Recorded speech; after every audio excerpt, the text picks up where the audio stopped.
Hello aspirants, आज के video में जनरल साइंस केमिस्ट्री के अंदर हम पढ़ेंगे सेपरेशन ऑफ मिक्सचर्स के बारे में।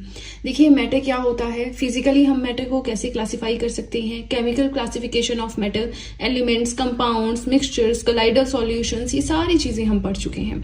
ठीक है, तो इस टॉपिक यानी कि मैटर के अंदर ये लास्ट हमारा सब टॉपिक रहता है सेपरेशन ऑफ मिक्सचर्स, कि जो मिक्सचर्स होते हैं उन्हें हम सेपरेट कैसे कर सकते हैं।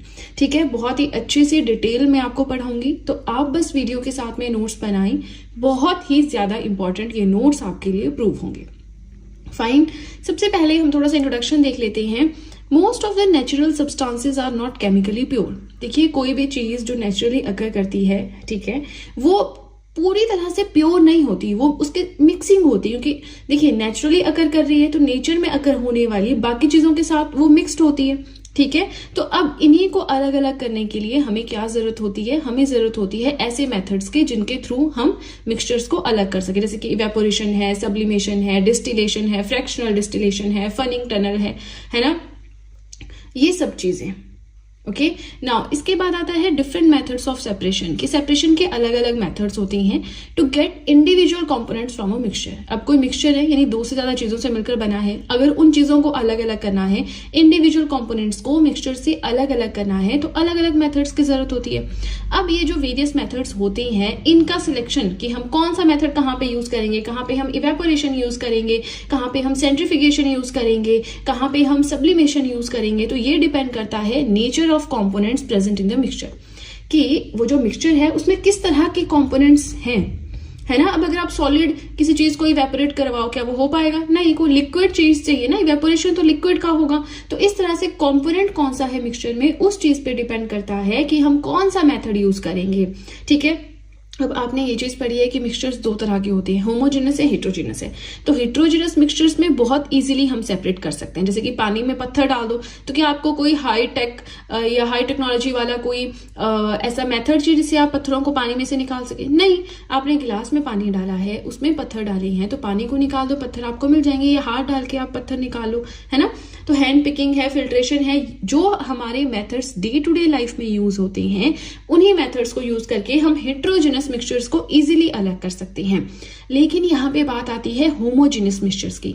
होमोजेनस मिक्सचर हो गया जैसे कि दूध और पानी है, आप एक पतीला लो, उसमें आधा गिलास दूध का डाल दो, आधा गिलास पानी का डाल दो। अब वो एक बार मिक्स हो गए तो आप उन्हें कैसे अलग करोगे? अब आपको इस केस में कुछ मेथड लगाना पड़ेगा, है ना। अब इसमें सिंपल मेथड्स नहीं लगते जो हम डे टू डे लाइफ में यूज करते हैं, इसमें कुछ अलग मेथड्स लगते हैं। अब यही जो हेट्रोजेनस मिक्सचर्स है उनका तो हो गया, लेकिन जो ये हमारे होमोजेनस मिक्सचर्स होती हैं इनको अलग अलग करना है, तो उसके लिए जो मेथड्स हम पढ़ते हैं वो इस टॉपिक के अंदर आते हैं। आई होप आपको जो इंट्रोडक्शन है मैं अच्छे से समझाने में कामयाब रही हूँ, है ना। क्योंकि अगर आपको इंट्रोडक्शन पार्ट समझ में आया है तभी तो आप आगे चल पाएंगे, अदरवाइज आप समझ ही नहीं पाएंगे हम पढ़ क्या रहे हैं, राइट। अब देखिए यहाँ से नोट्स बनाना तो आपके लिए बहुत ही ज्यादा जरूरी है। बेसिक चीज अगर आपको पहले से पता है, ऊपर वाला पार्ट आप छोड़ सकते हो, लेकिन अगर आप बिल्कुल ही न्यू कमर हो तब तो देखिए आपको वो भी लिखना चाहिए। ठीक है ना, ध्यान से सुनिएगा। सब्लिमेशन, सेंट्रीफ्यूगेशन, डिस्टिलेशन, क्रोमेटोग्राफी, इस तरह की चीजें हम पढ़ेंगे और बहुत ज्यादा जरूरी है। क्वेश्चन आ जाता है कि सॉल्ट वाटर है, ठीक है, या सॉल्ट वाटर नहीं, सी वाटर है, उसमें से सॉल्ट अलग करना है, या चीनी का घोल है, चीनी अलग करनी है, कौन से मेथड से आप करोगे? ये तो आपको पता ही है, सिंपल सा है, इवेपोरेशन से। अब इवेपोरेशन होता क्या है? ठीक है, conversion of a substance from liquid to gaseous state. जो लिक्विड स्टेट होती है, ठीक है ना, जो लिक्विड स्टेट होती है उससे जब गैसियस स्टेट में किसी चीज का, किसी सब्सटेंस का कन्वर्जन होता है तो हम इस प्रोसेस को बोलते हैं इवेपोरेशन। ठीक है, लेकिन ये जो कन्वर्जन होता है ये सिर्फ वोलेटाइल चीजों का होता है। अच्छा, दो चीजें हम यहाँ पे, दो टर्म्स यूज करेंगे, एक होता है वोलेटाइल कॉम्पोनेंट, एक होता है नॉन वोलेटाइल कॉम्पोनेंट। तो ये क्या चीजें होती हैं? देखिए, वोलेटाइल कॉम्पोनेंट होता है, वोलेटाइल का मतलब होता है जो चेंज हो सके, ठीक है। नॉन वोलेटाइल है जो चेंज नहीं हो सकता है ना। अब ये पेंसिल है, नॉन वोलेटाइल चेंज नहीं हो सकती। हाँ, अगर आप इसको जबरदस्ती चेंज करेंगे टूट जाएगी, पर इसकी शेप चेंज हो जाएगी, इसका पर्पस चेंज हो जाएगा, है ना। चलिए, लिक्विड से गैसियस फॉर्म में आना इज नोन एज इवेपोरेशन, हमें पता है, ठीक है। अब ये जो स्टेट चेंज हो रही है ना, जिस सब्सटेंस की स्टेट चेंज हो रही है उसे हम वोलेटाइल कंपोनेंट या वोलेटाइल ऑब्जेक्ट बोल सकते हैं। ठीक है, नाउ इवेपोरेशन कहाँ पे यूज होता है? This method is used to separate a volatile component solvent from a non volatile component solute. पहले वोलेटाइल नॉन वोलेटाइल समझते हैं, फिर सॉल्वेंट सोल्यूट पे जाएंगे। इवेपोरेशन एक ऐसा मेथड है जिसमें हम क्या करते हैं, कोई नॉन वोलेटाइल कंपोनेंट है, मतलब कोई ऐसी चीज है जो चेंज नहीं हो सकती है ना, उसमें दूसरी ऐसी चीज डली हुई है जो चेंज हो सकती है, जिसकी स्टेट चेंज हो सकती है। तो जो चेंज होने वाली स्टेट है उसको चेंज करेंगे, लिक्विड से गैस बना दिया। मान लीजिए 2 लिक्विड है आपके पास, या इसका सबसे बेस्ट एग्जांपल ले लो, समुद्र का पानी ले आओ, खारा होता है ना। अब इसमें जो वाटर है, इसमें 2 चीजें हैं, एक तो हमारा सॉल्ट है जिसकी वजह से पानी खारा है, एक हमारा वाटर है, ठीक है। तो आप क्या सॉल्ट की फॉर्म चेंज कर सकते हो? नहीं, वो तो वैसे ही रहेगा, लेकिन हम वाटर को चेंज कर सकते हैं। अगर इस समुद्र से लाए पानी को हम इवेपोरेट करें तो पानी की तो भाप बन जाएगी, लेकिन हमारे पास बच जाएगा सॉल्ट, है ना। तो सॉल्ट क्या हो गया, जिसकी शेप या जिसकी स्टेट चेंज नहीं होती, मतलब नॉन वोलेटाइल कॉम्पोनेंट। एंड यहाँ पे इस केस में वोलेटाइल क्या हो गया, वाटर। स्टेट चेंज हो गई ना, पहले पानी था, फिर भाप बन गया और सॉल्ट बच गया। अब आपको वोलेटाइल नॉन वोलेटाइल समझ आ गया। अब आपको जानना है ये सॉल्वेंट सॉल्यूट क्या होता है। देखिए 2 चीजें होती है, एक होता है सॉल्यूट, एक होता है सॉल्वेंट। सॉल्वेंट होता है जो बहुत ज्यादा क्वांटिटी में होता है, और सॉल्यूट होता है जो कम क्वांटिटी में होता है। यहाँ मैंने एग्जाम्पल भी दे दी है, सेम यही हम सी वाटर ले लेंगे। जो पानी है बहुत ज्यादा है तो हम उसे बोलते हैं सॉल्वेंट। सॉल्ट जो है वो थोड़ा पानी से तो हमेशा कम ही क्वांटिटी में रहेगा ना, तो उसे हम बोल देते हैं सॉल्यूट। जब हमने पानी और नमक दोनों को मिलाया तो बन गया मिक्सचर। अब इस मिक्सचर को हमें अब अलग करना है, हम पढ़ रहे हैं सेपरेशन ऑफ मिक्सचर्स, तो अब हमें इसे अलग करना है, वो हम करेंगे इवेपोरेशन के थ्रू। कैसे करेंगे, जो वोलेटाइल सब्सटेंस है यानी कि जो वाटर है उसे कन्वर्ट कर देंगे गैसियस स्टेट में, leaving behind the non volatile component. और ये प्रोसेस, ये इवेपोरेशन प्रोसेस पीछे क्या छोड़ेगा, नॉन वोलेटाइल कंपोनेंट। कौन सा है नॉन वोलेटाइल कंपोनेंट, सॉल्ट है। आई होप आपको समझ में आ गया। अब इसका एग्जाम्पल से ही हमने पढ़ा, तो एग्जाम्पल क्या पढ़े, है ना। चलो फिर भी देख लेते हैं। Recovery of salt from sea water, समुद्र के पानी से जो हम सॉल्ट निकालने की प्रक्रिया है, that is done through evaporation. अब उसके बाद आता है the rate of evaporation increases with rise in temperature, area, wind speed etcetera. Evaporation जल्दी जल्दी कब होगा, जब टेम्परेचर इंक्रीज हो जाएगा, एरिया ज्यादा है, हवाओं की स्पीड ज्यादा है। तो क्वेश्चन आ जाता है कि रेट ऑफ इवेपोरेशन है ना, ये इनवर्सली प्रोपोर्शनल है टेम्परेचर से या डायरेक्टली? डायरेक्टली है ना, क्योंकि यहाँ पे इवेपोरेशन का रेट बढ़ रहा है। क्यों? क्योंकि टेम्परेचर बढ़ रहा है। समझते ना डायरेक्टली इनवर्सली क्या होता है। डायरेक्टली का मतलब है ये आप ले लीजिए कि कोई चीज है उसका टाइम बढ़ रहा है, तो अब जब इनवर्सली का मतलब होता है कि एक चीज बढ़ रही है दूसरी चीज घट रही है, और डायरेक्टली का मतलब होता है कि एक चीज बढ़ेगी तो दूसरी चीज भी बढ़ेगी। आई होप आपको समझ में आया। ये हम आगे पढ़ेंगे, इतना दिमाग लगाने की जरूरत नहीं, बट बेसिक सी चीजें हैं ये, ठीक है। अभी आगे आगे जैसे हम फिजिक्स में चलेंगे वहां तो हमें यही पढ़ना है, डायरेक्टली प्रोपोर्शनल है, इनवर्सली प्रोपोर्शनल है, ये सब कुछ, ठीक है। अभी देखिए हमने एक मेथड पढ़ा, जब हम किसी चीज की शुरुआत करते हैं ना तो उसे समझने में टाइम लगता है। अब आपको समझ में आ गया हम कर क्या रहे हैं। अब हम बाकी के मेथड्स को फटाफट से कवर करेंगे। इसी के साथ आपको बता दूं, देखिए अभी मैं जनरल साइंस पढ़ा रही हूँ, है ना, अभी मैं आपको केमिस्ट्री पढ़ा रही हूँ, बायो पढ़ा रही हूँ, तो अभी नोट्स इसके अवेलेबल नहीं होंगे, लेकिन जैसे ही कंप्लीट हो जाएगा उसके बाद आप नोट्स परचेज कर सकते हैं। ऑब्वियसली वो भी मैं आपको इन्फॉर्म कर दूंगी, ठीक है। तो चलिए, अब हमारा फर्स्ट पेज हुआ कंप्लीट, सीधे चलते हैं अपने नेक्स्ट पेज की ओर। नेक्स्ट हमें जो मेथड पढ़ना है वो है सेंट्रीफ्यूगेशन। बहुत ज्यादा इंपॉर्टेंट है, सभी मेथड्स में सबसे ज्यादा इंपॉर्टेंट है। यहाँ से क्वेश्चन भी आते हैं, ठीक है। एग्जाम्पल से क्वेश्चन आते हैं, थ्योरी से क्वेश्चन नहीं आता है, लेकिन हमें थ्योरी समझनी जरूरी है, because you never know examiner कहाँ से क्वेश्चन डाल दे। सेंट्रीफ्यूगेशन क्या होता है, कौन से तरह के कंपोनेंट्स को सेपरेट करने के लिए यूज होता है, देखते हैं। 2 components having difference in densities are separated by this method. 2 ऐसे कंपोनेंट्स, उन कंपोनेंट्स को हम इस मेथड से सेपरेट कर सकते हैं जिनके बीच में डेंसिटी का डिफरेंस होता है, ठीक है। अब इसका मेन सिद्धांत क्या है सेंट्रीफ्यूगेशन का, that the denser particles are forced to bottom and lighter particles stay at top when spun rapidly. अच्छा, इसको हमने एग्जांपल से समझते हैं, जैसे हमने सी वाटर से समझा था इवेपोरेशन को। हम सब घर में वॉशिंग मशीन यूज करते हैं, नहीं करते हैं तो आपने देखा तो होगा, आपको इतना तो पता होगा कि उसमें एक वॉशिंग वाला सेक्शन होता है, एक ड्रायर वाला सेक्शन होता है, ठीक है। तो जो ड्रायर वाला सेक्शन होता है ना वॉशिंग मशीन का, ये एग्जांपल ही देख लो, जो ड्रायर वाला सेक्शन होता है उसमें हम क्या करते हैं, कपड़े पूरे धो के फिर उसमें डाल देते हैं और कपड़े ड्राई होके बाहर निकलते हैं। तो इससे क्या होता है कि अगर धूप नहीं भी आपके एरिया में तो हवा से ही कपड़े सूख जाते हैं, है ना। ये होता है मेनली सर्दियों में हम इस चीज को यूज करते हैं, क्योंकि धूप थोड़े टाइम के लिए होती है, सर्दियां होती है, ठंड होती है, तो बहुत लंबे टाइम तक नहीं होती। गर्मियों में तो चलता है, आप सीधे डाल दो धूप में, है ना। तो अब क्या है, जब ड्रायर में आप कपड़े डालते हो ठीक है, तो उसमें गीले कपड़े डालते हो और जब निकलते हैं तो वो सूख के निकलते हैं, तो वहां पे सेंट्रीफिकेशन मेथड यूज होता है। इसमें क्या होता है, जो डेंसर पार्टिकल्स हैं, पानी जो है कपड़ों के अंदर रचा हुआ जो पानी है वो बॉटम की तरफ फोर्स होगा क्योंकि वो डेंसर भारी पार्टिकल है, और जो लाइटर पार्टिकल है यानी हमारे जो कपड़े हैं वो ऊपर की तरफ जो है पुश होंगे जब हम उन्हें रैपिडली हिलाते हैं। मतलब मशीन है ना, वो तो मशीन है, उसमें तो ऑटोमेटिकली काम हो रहा है, हमें तो कुछ नहीं करना पड़ रहा। ठीक है, तो ये प्रिंसिपल याद रखना है that the denser particles are forced to bottom and lighter particles stay at top when spun rapidly. अब एक डिवाइस जो यूज होता है इन लिक्विड्स को अलग अलग करने के लिए from solid bye spinning is called centrifuge. अब ये जो डिवाइस अब देखा है आपने, जो आपका ड्रायर होता है उसमें नीचे मशीनरी पर, आई थिंक वो पुरानी मशीन में होता होगा, अब तो बिल्कुल दिखता नहीं है, लेकिन एक डिवाइस होता है जो इस चीज को परफॉर्म करता है। अब ये जो रोटेशन है हाथ से भी हो सकती है अगर आप मैनुअली करें, है ना, और इलेक्ट्रिकली भी हो सकती है। अब हाथ वाला एग्जांपल देखते हैं, to separate butter from cream, मक्खन बनाते हैं ना हम, है ना, मिलाई से, तो वो जो सारा प्रोसेस होता है वो भी इसी के अंडर होता है। ठीक है, एग्जांपल्स आपने देख लिया, एक वॉशिंग मशीन वाला, जो डेयरीज होती है, यहाँ स्पेलिंग ठीक कर लेना, DAIRI, ऐसे ये डायरी लिख गया मुझसे, है ना, डेयरीज में और होम्स में to separate butter from cream, ये हो गया। And in diagnostic laboratories for blood and urine test जो हमारे होते हैं वहां पे भी सेंट्रीफिकेशन यूज होता है। अब जब एग्जाम में क्वेश्चन आता है ना, तो वो आपके ये चीज पूछते हैं यहाँ से कि वॉशिंग मशीन में या घरों में या डायरीज में जो बटर को सेपरेट करते हैं क्रीम से, कौन सा मेथड उसमें यूज होता है, तो आपको पता होना चाहिए सेंट्रीफिकेशन। लेकिन प्रिंसिपल क्या है इसका, एक इसका प्रिंसिपल, दूसरा डेंसिटीज में डिफरेंस, ये दो चीजें आपने याद रखनी है, बिकॉज यू नेवर नो, है ना, तो प्रिपरेशन अपनी फुल फ्लैज रखनी है। उसके बाद सेकंड हमारा इस पेज पे जो मेथड है वो है by using separating funnel, funnel को यूज करके।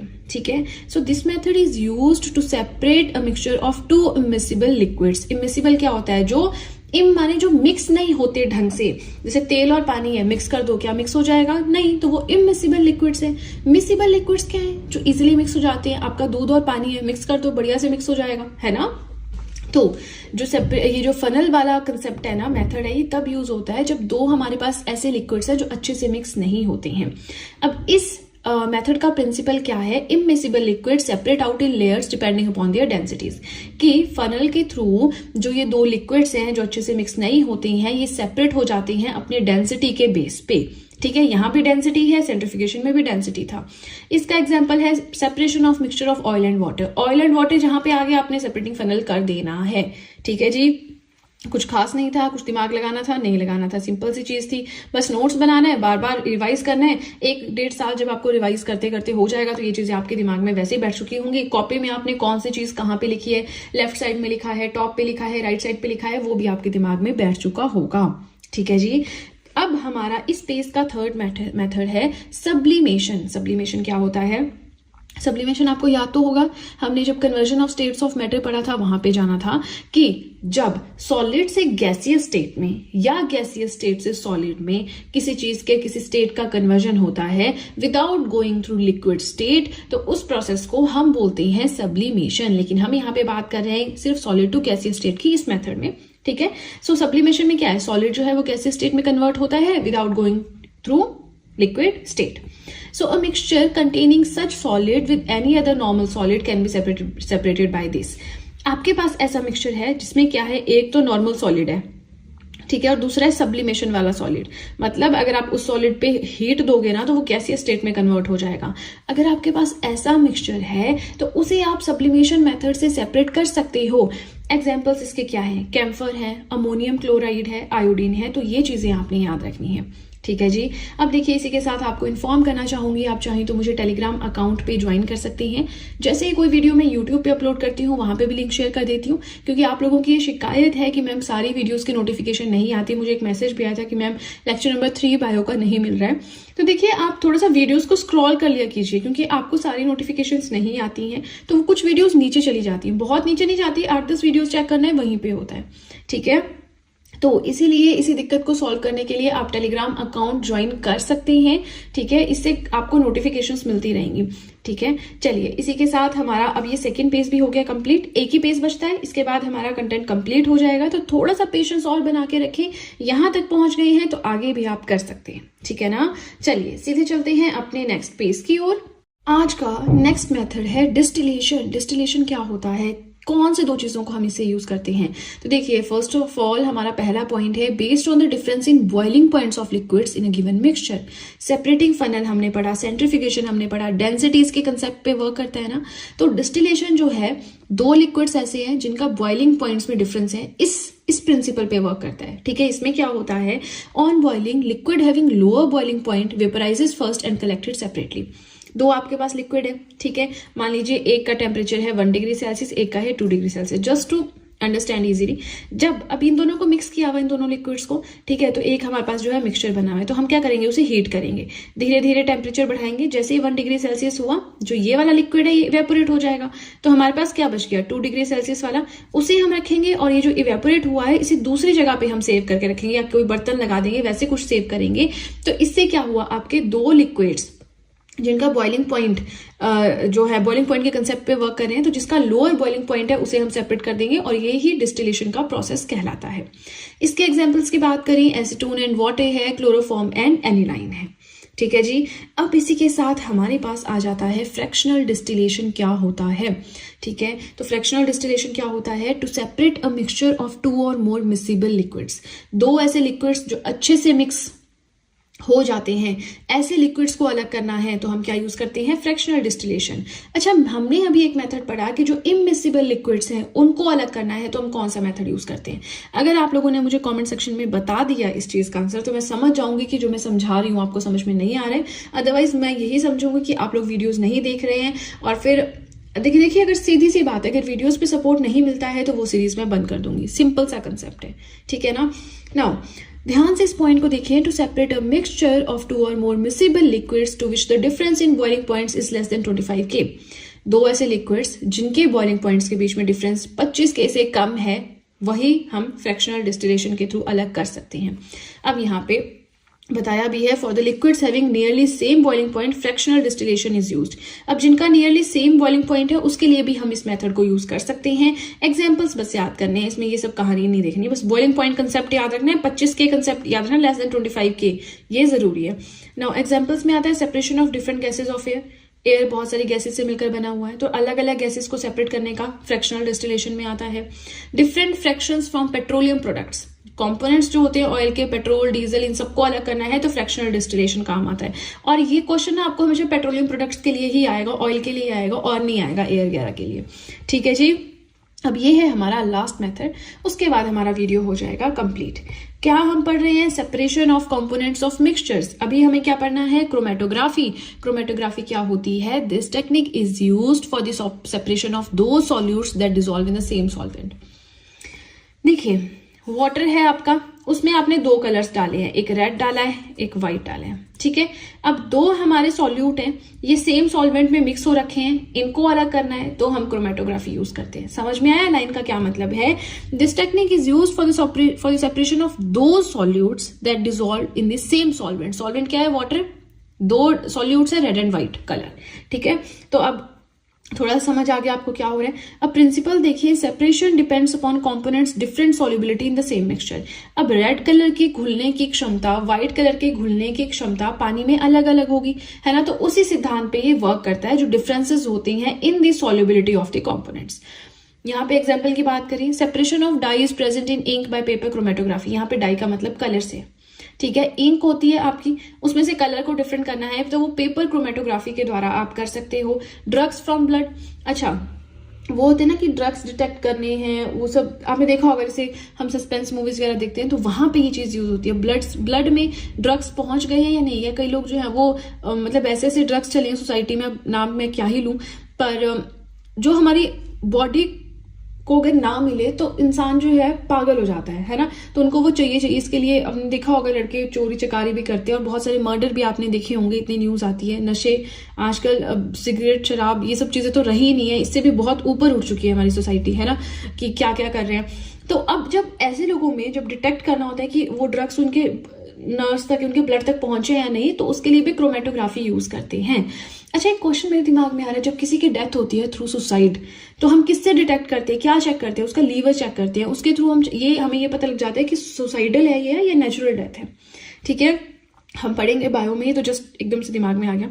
अच्छा, यहाँ पे हम बात कर रहे थे इंक वाला, देख लेते हैं। इसमें 2 चीजें हैं, एक है वाटर, एक है डाई। वाटर है हमारा सॉल्वेंट, डाई है सॉल्यूट, और डाई जो है 2 से ज्यादा कलर्स भी हो सकते हैं। ठीक है जी। अब देखिए, इसी के साथ हमारा आज का टॉपिक हो गया कंप्लीट। आई होप मैंने जो पढ़ाया आपको समझ में आया है। बहुत ज़्यादा मेहनत लगती है ऐसे टॉपिक्स को बनाने में, ढूंढने में। मेरे पास 3-4 बुक्स, इवन कहीं 6-7 बुक्स है साइंस की, पर मैं 3-4 ही उनमें से रेफर कर रही हूँ, है ना। 2 मेरी मेन है जिनको मैं रेफर कर रही हूँ, उसके अलावा और साथ में चलता रहता है ना, तो जहां से अच्छे पॉइंट्स मिल जाए। तो बस यही है, तो बहुत मेहनत लगती है। आप लोग इस चीज का फायदा उठाएं। ऐसा नहीं होना चाहिए मैं वीडियोस बना रही हूँ, 100 व्यूज आ रहे हैं, इट मीन्स आप देख ही नहीं रहे हैं, है ना। तो ये चीज नहीं होनी चाहिए। ठीक है, चलिए, इसी के साथ हमारा आज का टॉपिक हुआ कंप्लीट और हमारा मैटर भी हो गया कंप्लीट। अब हम देखते हैं आगे एटॉमिक स्ट्रक्चर या जो भी स्टार्ट करना होगा। ठीक है, तो चलिए फिलहाल आज के लिए इतना ही। वीडियो पसंद आए तो लाइक जरूर कीजिएगा, चैनल को जरूर सब्सक्राइब करें, बेल आइकन को प्रेस करिए, सो दैट मैं जैसे कोई वीडियो अपलोड करूं सबसे पहले नोटिफिकेशन आपके पास पहुंचे। प्लस जो भी आपके फ्रेंड्स हैं जो भी गवर्नमेंट एग्जाम्स के लिए प्रिपेयर कर रहे हैं, उनके साथ भी मेरे चैनल का लिंक जरूर शेयर करें, so that in handwritten notes का उन्हें भी कुछ फायदा हो सके। तो चलिए फ्रेंड्स, आज के लिए इतना ही। अब हम मिलेंगे नेक्स्ट वीडियो में। So that's it and see you soon.